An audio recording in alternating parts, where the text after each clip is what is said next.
Bienvenue pour cette rencontre au Sénat sur le thème de la monoparentalité à l'occasion de la Journée internationale des familles.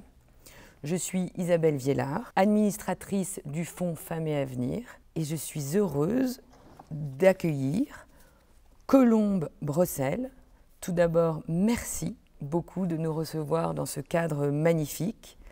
Vous êtes sénatrice, secrétaire de la Commission de la Culture, de l'Éducation, de la Communication et du Sport et membre de la délégation aux droits des femmes et à l'égalité des chances entre les hommes et les femmes. Et vous avez porté récemment un rapport sur les familles monoparentales qui a été publié en mars. Colombe, pouvez-vous nous dire quel est votre rôle au sein de cette commission et quelles sont les actions que vous avez menées au sein de cette délégation? Bonjour et bienvenue à vous dans ce très beau cadre pour pouvoir poursuivre les discussions qu'on a entamées sur les familles monoparentales. Alors, je suis sénatrice de Paris depuis peu de temps. J'ai été élue il y a 7 mois et j'ai été auparavant élue à la ville de Paris. Et quand je suis devenue sénatrice, j'ai souhaité assez naturellement d'abord m'engager sur les questions d'éducation et de culture, qui sont des sujets dont je pense que l'importance n'est pas à expliquer ni à réexpliquer, mais aussi m'inscrire dans les travaux de la délégation aux droits des femmes, parce que les questions d'égalité, et notamment de lutte contre les inégalités, sont l'un des moteurs de mon engagement politique et comme élue. Et de fait, Dominique Vérien, qui préside la délégation aux droits des femmes, a proposé, fait le choix, dès notre élection, de travailler sur un sujet qui est un sujet majeur, la place des familles monoparentales dans notre pays. Merci. Nous avons aussi Angélique Gasmi. Angélique, vous êtes fondatrice et présidente du Fonds Femmes et Avenir et vous pilotez depuis plus de 3 ans le programme national d'aide aux familles monoparentales. Pouvez-vous nous présenter votre action au sein de ce Fonds Femmes et Avenir? Pourquoi nous avons créé ce fonds de dotation qu'on a baptisé Femmes et Avenir? C'est tout simplement parce qu'on a pris conscience de l'intérêt, de l'utilité d'agir collectivement des décideurs venant des univers différents, des décideurs parents, mais aussi non-parents, qui sont conscients de l'importance et de l'urgence de mettre en œuvre une œuvre philanthropique d'intérêt général qui a pour objectif de faire de la monoparentalité une grande cause nationale et de traiter collectivement une question essentielle qui malheureusement aujourd'hui précarise des millions d'enfants, de parents et qui risque malheureusement de précariser notre société si nous n'agissons pas tous ensemble. On a profité de cette occasion de la Journée internationale des familles qui a été proclamée par l'Assemblée générale des Nations Unies en septembre 1993. Aujourd'hui, quelle est la situation des familles en France et quels sont les enjeux auxquels les familles sont confrontées? Je vous en prie. Vaste sujet. Alors à mon avis, on va se compléter, mais peut-être que les 2 enjeux les plus importants qui me viennent en tout cas en tête, c'est évidemment dans le monde d'aujourd'hui, la conciliation entre activité professionnelle et vie familiale. Et du coup, ce qui en découle, c'est comment on accompagne, notamment les femmes, sur tous les sujets de garde d'enfants. Parce que la garde d'enfants, c'est ce qui va permettre de pouvoir s'engager dans un parcours soit d'insertion professionnelle, soit d'accès à l'emploi. Et l'accès à l'emploi, c'est l'accès à l'autonomie. Et donc, il me semble que vraiment ces 2 sujets, du point de vue qui est le mien, sont les 2 types de politiques publiques qui doivent être pensées, menées, accompagnées, financées, et pour lesquelles, on le verra malheureusement, on a encore des vrais sujets d'inégalité d'accès pour les familles monoparentales. Et vous, Angélique, pour vous, quels sont les enjeux aujourd'hui auxquels sont confrontées ces familles? Alors moi je dirais le premier enjeu c'est déjà reconnaître le sujet, reconnaître la vulnérabilité de cette cible. 85% de ces familles sont portées, assurées, assumées, financées par les femmes qui sont confrontées à des inégalités profondes historiques au sein du foyer, mais aussi des inégalités professionnelles que nous connaissons. Et avec cette situation, de se retrouver seule à assurer cette responsabilité familiale, malheureusement, elle se trouve confrontée à des inégalités encore plus importantes parce qu'elle se retrouve avec cette charge d'élever les enfants et mettre en œuvre des solutions solidaires, structurelles, pour pouvoir corriger les inégalités historiques qui perdurent, pour, je dirais, éviter à la nouvelle génération ou éviter à nos enfants de passer malheureusement par cette case de précarisation. Et s'il y a autant de précarisation, c'est parce que tout simplement, cette charge importante, elle est assurée uniquement, exclusivement par les femmes. À part, bien évidemment, nous n'oublions pas les 20% d'hommes, de pères responsables qui continuent à assurer cette responsabilité. Très bien, merci. J'imagine qu'on va en reparler un petit peu plus tard quand on va parler du rapport que vous avez mis public au mois de mars. J'ai interrogé, pour préparer cette rencontre, ChatGPT sur les enjeux, les défis auxquels les familles sont confrontées aujourd'hui. Évidemment, l'équilibre entre travail et vie personnelle, mais aussi les problèmes d'éducation face aux enjeux des médias, des réseaux sociaux, et aussi le défi d'égalité des genres. Lutter contre les stéréotypes de genre et promouvoir l'égalité entre les membres de la famille est un défi important, nous dit ChatGPT. Et bien sûr, les problèmes liés aux diversités, inclusion, etc. Et les problèmes de natalité que les familles rencontrent aujourd'hui. C'était juste pour faire la transition avec ce que vous avez dû connaître quand vous avez établi ce rapport. Colombe, vous avez donc rendu public ce rapport fin mars avec Dominique Verrien et Béatrice Gosselin, ce rapport d'information sur les familles monoparentales. Pouvez-vous nous dire en quelques mots quels sont les principaux constats que vous avez pu remonter? Quel est le diagnostic que vous avez fait? Le diagnostic, il est exactement celui que vient de dresser Angélique. Si on prend quelques chiffres, les familles monoparentales aujourd'hui en France, c'est une famille sur 4. C'est donc d'une banalité confondante. Vous emmenez vos enfants à l'école le matin, statistiquement, il y a une personne sur 4 qui élève seule son enfant. C'est dans tous les milieux et c'est dans tous les territoires. Les familles monoparentales, c'est 85% de femmes. Et donc c'est un vrai sujet pour la délégation aux droits des femmes parce que c'est profondément un sujet d'inégalité. Et ce qui caractérise les familles monoparentales aujourd'hui dans notre pays, c'est un cumul d'inégalités, de la précarité ou de la précarisation. Et donc l'objectif de notre rapport, il était bien d'arriver à mieux accompagner, mieux soutenir et mieux reconnaître les familles monoparentales. Je donne un chiffre qui est terrifiant. 46% des enfants qui vivent seuls avec leur mère vivent sous le seuil de pauvreté. Et donc, on doit, à l'évidence, avoir ce travail de prévention, de réparation et de reconnaissance pour sortir de cet état de fait qui est absolument terrible. Et d'information, parce que ces chiffres sont très méconnus. Pourtant, c'est une réalité vraiment banale. Voilà. Et puis, on revient sur la question de la lutte contre les inégalités. Les familles monoparentales, elles sont très différentes. On a plein de raisons d'être une famille monoparentale, mais aujourd'hui, l'une des causes principales, c'est la séparation. Lorsque une femme se sépare de son conjoint, dans l'année qui suit la séparation, elle va perdre 25% de son revenu. L'homme, lorsqu'il se sépare, dans l'année qui suit la séparation, va perdre 12% de son revenu. Et donc on voit bien qu'on est dans une mécanique où il y a un cumul d'inégalités. Et donc, c'est vraiment là-dessus que nous avons souhaité pouvoir faire des propositions dans le cadre de ce rapport parlementaire. Angélique, je crois que le fonds de dotation a mis en place depuis 1 ou 2 ans une ligne d'écoute pour les parents actifs assurant seuls les responsabilités familiales. Quel retour concret du terrain avez-vous à propos de cette situation des familles qui vous appellent ? Bien sûr.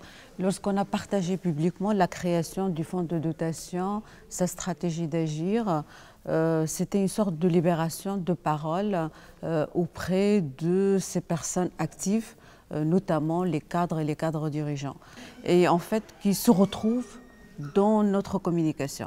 Parce qu'il faut dire, peut-être si on n'a pas traité avec une vraie stratégie ce sujet, c'est parce qu'on a continué à communiquer sur une réalité qui n'existe plus. Parce qu'on associe la monoparentalité à des femmes, malheureusement, pauvres, précaires, étrangères, etc. Sauf que la réalité, elle a beaucoup évolué depuis 20 ans. Et ces séparations concernent tout le monde, concernent toutes les classes sociales. Et je tiens à rappeler, on ne se sépare pas ou on ne divorce pas pour le plaisir de se séparer. Si on se sépare, c'est parce qu'il y a un désamour, c'est parce qu'il y a des violences psychologiques ou des violences physiques. Et si on se sépare, c'est pour assurer notre sécurité, la sécurité de nos enfants. On a assuré 2890 aujourd'hui, à ce jour, appels des personnes qui sont actives, principalement des femmes. Après, on explique, on n'a pas la solution aujourd'hui. On est une ONG qui a été créée pour communiquer, pour assurer l'information auprès de la société civile, mais aussi les acteurs, pour qu'on puisse mettre en œuvre tout simplement une politique collective ou publique de lutte contre la précarité, j'insiste, de nouvelles familles. Et ce qui nous a surpris, c'est que ces femmes pleurent à la fin. C'est touchant, toujours c'est touchant. Ces femmes sont épuisées, elles pleurent, elles trouvent que c'est soulageant de voir une ONG, enfin, on n'est plus oublié. Elles trouvent que c'est intéressant d'agir collectivement. Beaucoup de détresse, beaucoup d'épuisement psychologique, beaucoup de conflits, malheureusement. Toutes les séparations, en tout cas 90% des séparations sont marquées par les conflits, par les violences psychologiques. Concrètement, celles qui n'ont pas vécu les violences, lorsqu'elles étaient en couple, la séparation, elle provoque, on le sait, un choc émotionnel. Et en fait, moi je dis toujours, tant qu'on n'a pas élevé nos enfants à accepter les séparations, il y a toujours un choc émotionnel, majoritairement chez les hommes, et en fait les hommes qui refusent cette séparation, ou en tout cas cette décision, et c'est ça qui provoque ces conflits qui durent, qui appauvrissent malheureusement tout le foyer. Voilà, beaucoup de conflits, les femmes renoncent à leurs droits, c'est ce qu'on constate, d'ailleurs les chiffres le prouvent, parce qu'elles sont actives, parce qu'elles ne veulent pas passer toute leur vie chez les gendarmes, et elles se retrouvent effectivement avec des moyens financiers limités et surtout avec un contexte professionnel qui n'est pas informé, qui n'est pas outillé, qui ne prend pas en compte cette question. Et je pense parce que l'employeur, il a reçu la même information que la société civile. Il pense qu'il s'agit juste des pauvres, alors que non, il s'agit de tout le monde. Et il s'agit, je dirais, de 5 millions d'enfants qui sont concernés. Vous disiez à un moment que, en fait, dans le cadre de cette ligne d'écoute, vous aviez affaire à beaucoup de femmes qui ne connaissaient pas leurs droits ou les aides qui étaient là. Donc ça va me permettre de rebondir, Colombe.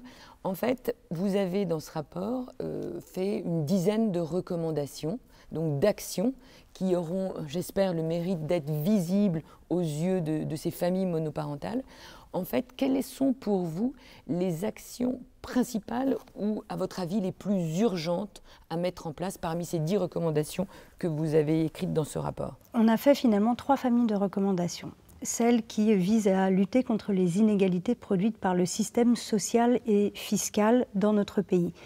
Il faut reconnaître qu'en France, il y a des politiques publiques pour accompagner les familles monoparentales. C'est une réalité, elles existent. Mais elles loupent leur objectif puisqu'elles n'arrivent pas à combattre la précarité ou la précarisation. Et donc, on a un certain nombre de propositions de cette nature-là.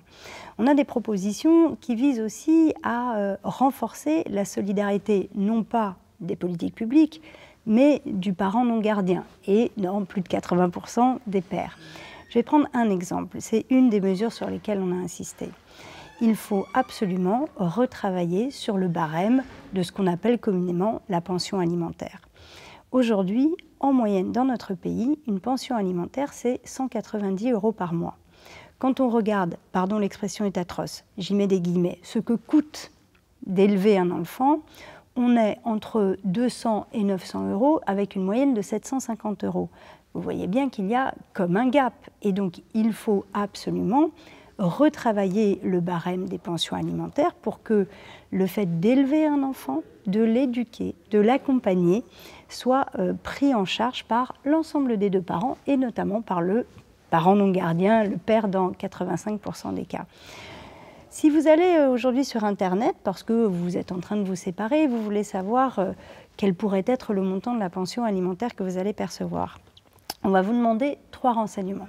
Le nombre d'enfants, le revenu du parent non gardien, du père, et le mode de garde. Mais à aucun moment, on ne va vous demander, à vous, la femme qui allait élever seule cet enfant, quel est votre niveau de revenu à vous?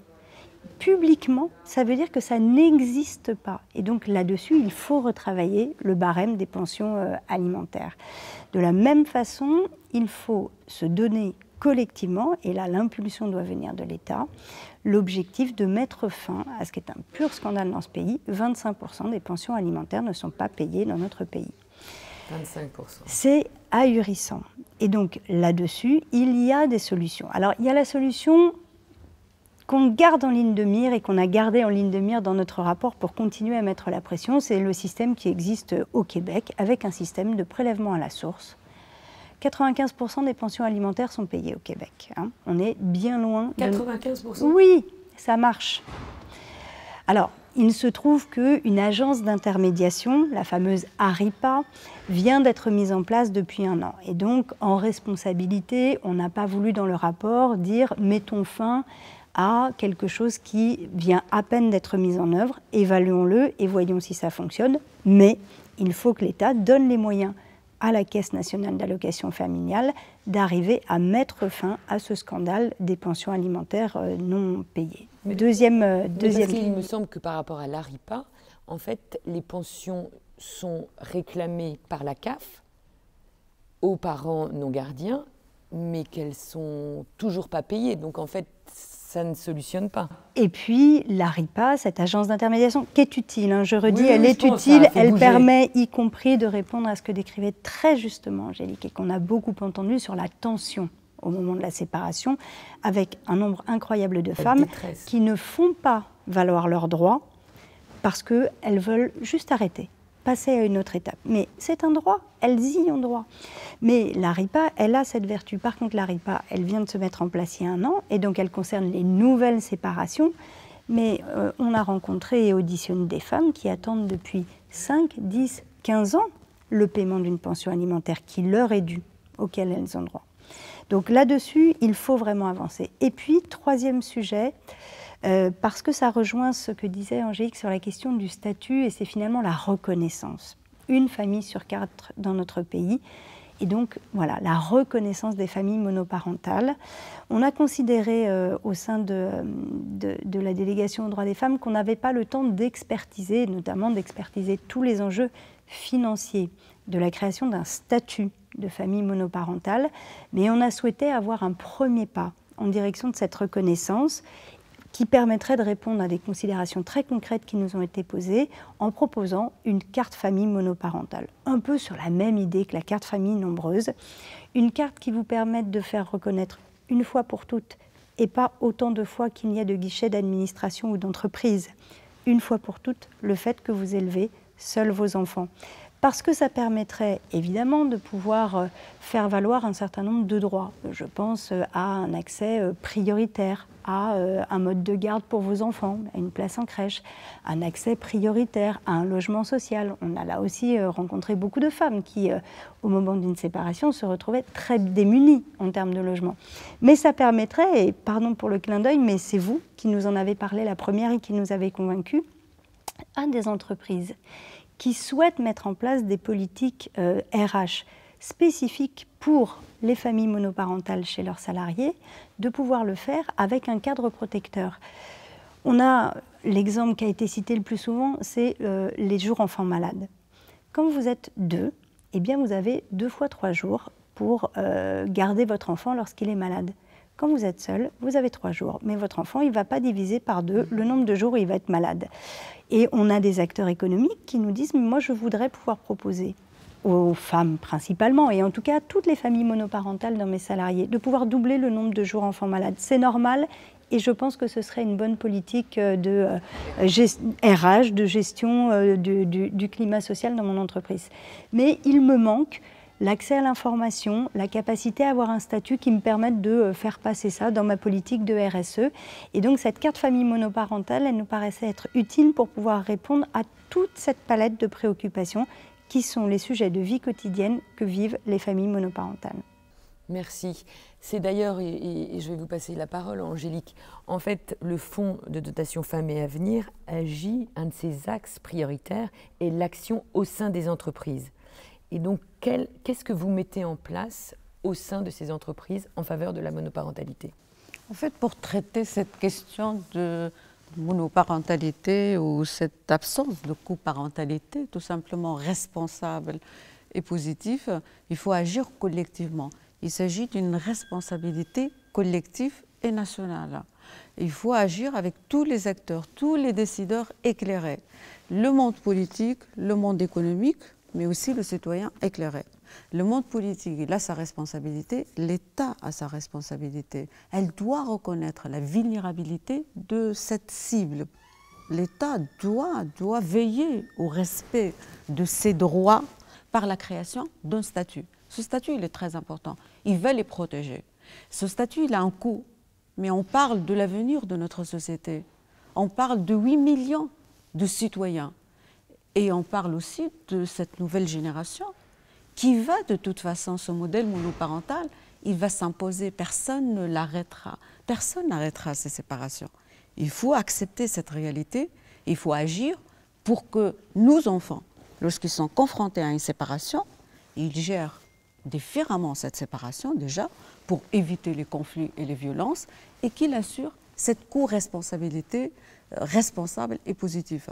Ça, c'est du côté du politique. Du côté de l'employeur, il a sa responsabilité, naturellement, l'employeur, puisqu'on a échoué, d'ailleurs, il faut le dire, collectivement, cette égalité professionnelle. Les femmes, après une séparation, perdent. On n'a pas encore échoué, Angélique. On continue le combat. On continue le combat. Mais il faut dire, la réalité, c'est le tableau, il est noir. C'est parce que tout simplement, on n'a pas réussi à mettre en place cette égalité au sein du foyer et cette égalité professionnelle. Les femmes ont des revenus qui sont plus faibles, etc. Toutes ces questions aujourd'hui sont partagées par l'opinion publique. Ça veut dire l'employeur, ça fait partie de la responsabilité de l'employeur.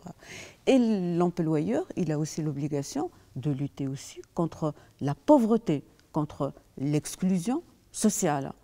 Aujourd'hui, c'est une réalité, ces femmes sont confrontées à la discrimination, consciemment ou inconsciemment, sur le lieu de travail. Si on ne forme pas les managers, si on ne prend pas en compte cette question dans les entreprises, naturellement, inconsciemment, on va avoir effectivement des jugements sur ces femmes. Et d'ailleurs, c'est la réalité. Elles sont stigmatisées. Et ça veut dire, naturellement, un manager qui n'est pas formé, où l'employeur ne prend pas en compte, ou en tout cas ne considère pas cette question comme essentielle pour l'égalité professionnelle. Naturellement, ces femmes vont subir inconsciemment, restant positif, ces discriminations. Et ça veut dire, ça fait partie de la responsabilité de l'employeur. Et je dirais, enfin, l'employeur, il a intérêt d'agir.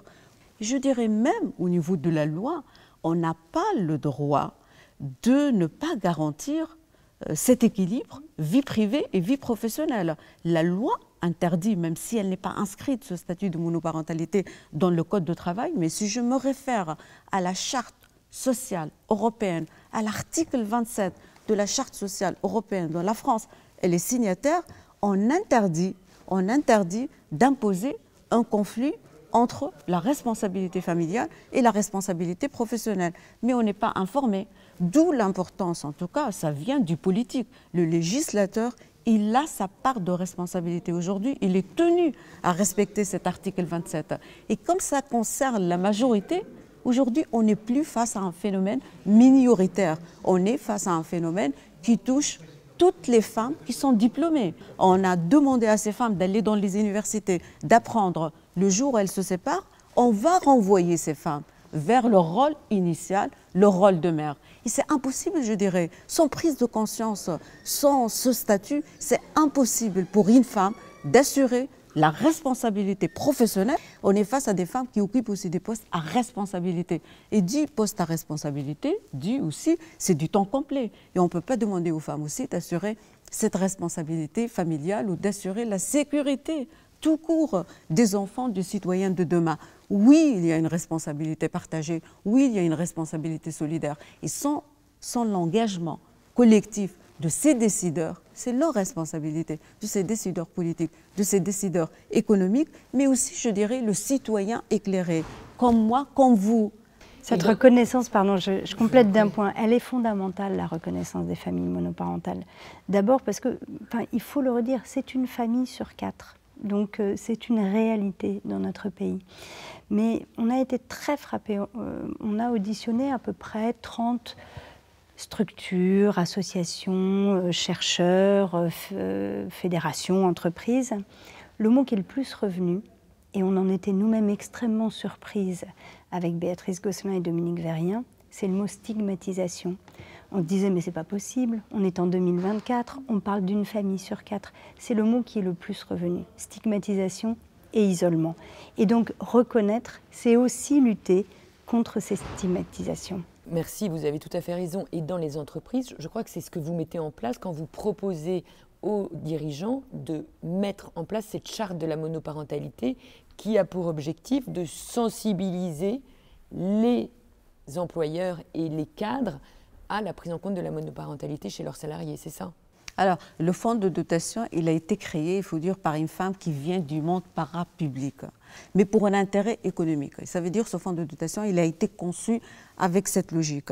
Et cette logique exige de co-construire ensemble. Ça veut dire, dès le début de l'idée, on va constituer un groupe où on va associer des gens visionnaires et bienveillants. Et dans le groupe politique, on avait des parlementaires qui étaient éclairés. C'est eux qui portent le sujet. Et on a construit ensemble. On a fait toute une commission de travail, etc. Du côté employeur, on a fait la même chose. J'ai choisi des personnes visionnaires, des grandes entreprises, des patrons bienveillants. Par rapport à l'employeur, il faut un cadre qui va être partagé par tous les employeurs. Les personnes qu'on a rencontrées découvrent les chiffres. Waouh! Etc. Ils découvrent les enjeux, ils ne comprennent pas les enjeux. Il faut expliquer les enjeux, expliquer les enjeux, le pourquoi le tableau il est noir. Le tableau il est noir, c'est pas parce que les femmes ne sont pas diplômées ou elles sont pauvres ou je ne sais pas quoi. Non, le tableau il est noir parce que tout simplement ces pauvres femmes continuent à assurer cette responsabilité familiale qui est lourde dans un contexte, il faut le dire, qui est marqué par les conflits et par les violences. Et avec un mécanisme qui précarise. Il faut dire donc, les femmes. Informer, sensibiliser. Informer, sensibiliser. Et combattre, comme vous le disiez, et les définir un cadre de travail mesurable, partagé. Et lancer cette dynamique collective avec un objectif, je l'espère, qu'on arrive à corriger ces inégalités au sein de foyers. Et il y a des envies dans le monde du travail. Que ce soit chez les acteurs économiques privés ou que ce soit dans les différentes fonctions publiques, il y a des envies de la part des employeurs parce que, en fait, quand on prend le temps, en effet, d'échanger, de discuter, de sensibiliser, finalement, ça fait très vite écho à des situations tout à fait connues. Quand un gamin déclare une otite, on va le chercher à la crèche ou on va rester avec lui. Quand on a un problème de garde d'enfant, on va devoir partir avant la fin de la journée ou ne pas rester très tard au bureau. Et tout ça, finalement, fait écho à des situations vécues par tout le monde. Et les employeurs, y compris parce qu'ils y ont intérêt d'un point de vue économique, d'un point de vue de politique de RSE, voient très vite que sur le nombre de journées enfants malades, mais comme sur les cycles de travail, les cycles horaires de travail, comme sur le télétravail, il y a finalement des sujets très concrets qui viennent très vite dans les discussions. Merci, parce que c'est très concret et on reboucle. Et je crois que ça va être le mot de la fin. Et on reboucle avec ce que vous avez dit, qu'un des enjeux des familles aujourd'hui, c'était de pouvoir concilier vie professionnelle et vie personnelle. Et donc la monoparentalité est un vaste sujet, insuffisamment traité, qu'il convient. Et merci de vos actions réciproques. Merci à vous. Merci.